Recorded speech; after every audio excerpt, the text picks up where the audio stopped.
Alam mo ba na karamihan sa atin, kapag tinanong kung bakit hindi makaipon, ang sagot agad ay, kasi may utang eh. Pero teka lang, sigurado ka bang utang talaga ang dahilan? O baka naman ginagamit mo lang tong excuse para hindi mo harapin ang totoong problema sa gastos mo? May simple pero powerful na teknik ako para sa'yo, ang gastos audit. Kumuha ka ng notebook o gumamit ng notes sa phone mo. Ilista mo lahat, as in lahat ng ginagastos mo sa loob ng isang buwan.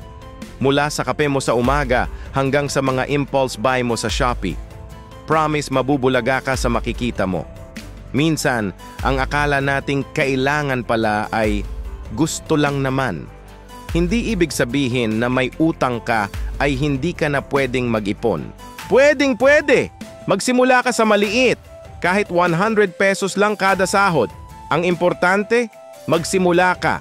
Kaya ang tanong ko sa'yo, kailan ka ba talaga magsisimula? Kung nakatulong ang video na to, i-like at i-share mo para makatulong din sa iba. Don't forget to subscribe para sa mas marami pang financial tips.